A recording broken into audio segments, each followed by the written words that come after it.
ஊடக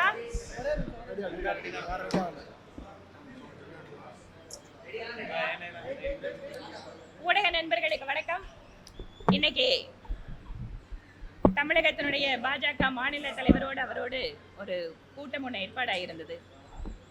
27 தொகுதிகளில் போட்டியிட்ட பாரதிய ஜனதா கட்சியினுடைய வேட்பாளர்கள், பொறுப்பாளர்கள், மாவட்ட தலைவர்களுக்கான ஒரு ஆய்வு கூட்டம் நடந்திருக்கு. இதுல ஒவ்வொரு தொகுதியிலையும் எந்த மாதிரி பணிகள் நடைபெற்றது, கூட்டணி கட்சியினுடைய இணைந்து நம்முடைய செயல்பாடுகள் எப்படி இருந்தது, வாக்காளர்கள் மனநிலை, இந்த மாதிரி பல்வேறு விஷயங்கள் இந்த கூட்டத்தில் தனித்தனியாக ஆலோசிக்கப்பட்டது. பாரதிய ஜனதா கட்சியை பொறுத்தவரை மக்களுடைய தீர்ப்பை மதிக்கிறோம்.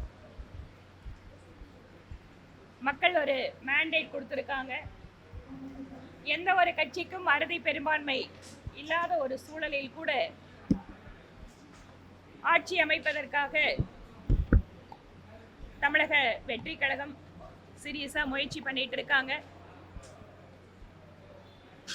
தமிழகத்தினுடைய அரசியல் சூழல் என்பது இதுவரைக்கும் அக்ரெசிவான பிளேயர்ஸா இருந்திருக்கக்கூடிய அரசியல் கட்சிகளுக்கு முழுவதுமாக வாய்ப்பு இல்லைன்னு சொல்ல முடியாது. திமுகவா இருக்கட்டும், அதிமுக இருக்கட்டும், பிஜேபி, நாங்களும் ஒரு இடத்துல ஜெயிச்சிருக்கோம். கம்யூனிஸ்ட், விசிகே, தேமுதிக, பாட்டாளி மக்கள் கட்சி, எங்க கூட்டணியில இருக்கக்கூடிய கட்சிகள் எல்லாருக்குமே மக்கள் வாய்ப்பு கொடுத்திருக்காங்க. அதனால் முழுவதுமாக ஒரு பக்கமாக தமிழகம் சாய்ந்து விட்டது அப்படின்னு சொல்ல முடியாது.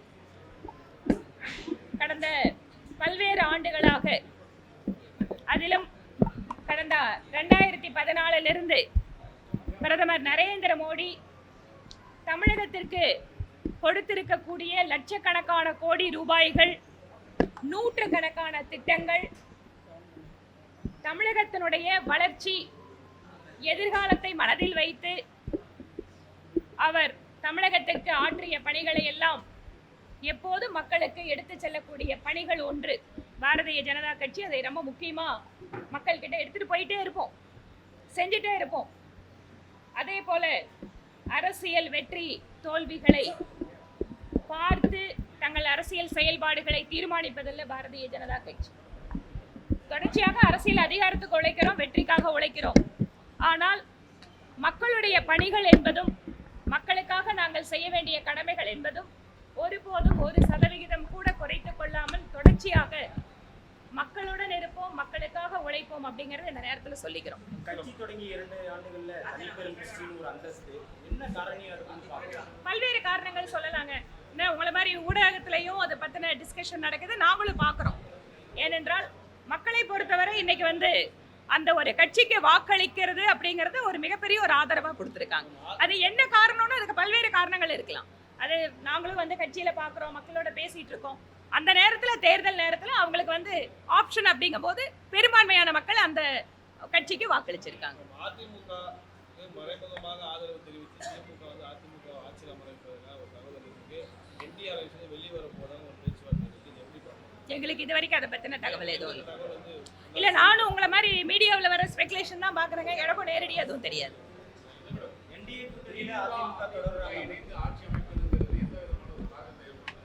என்னங்க?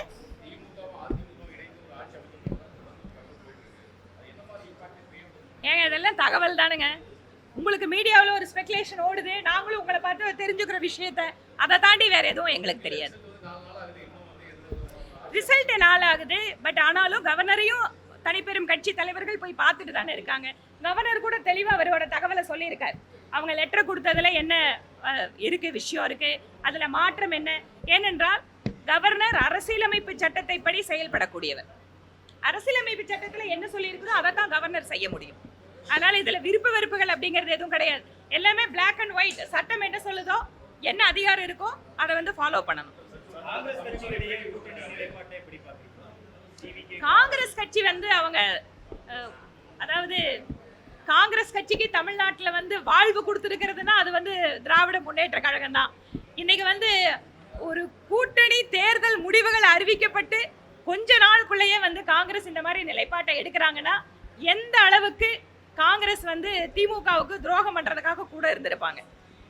அது நாம காங்கிரஸோட நிலைப்பாட்டை பார்க்குறோம். அவர்கள் இன்னைக்கு ஒரு டெஸ்பரேட்டா இருக்காங்க.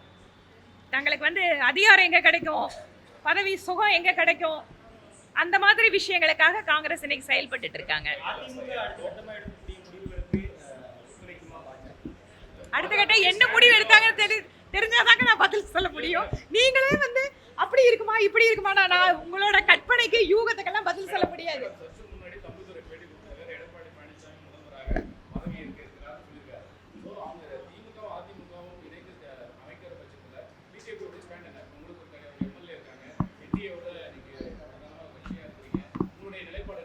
என்னோட நிலைப்பாடு இதில் எதுவும் இல்லை. அன்லெஸ் அதர்வைஸ் எங்களோட கட்சி தலைவர்களோட யாராவது பேசினால் ஒழிய கட்சி எங்களுக்கு தேசிய கட்சிங்க.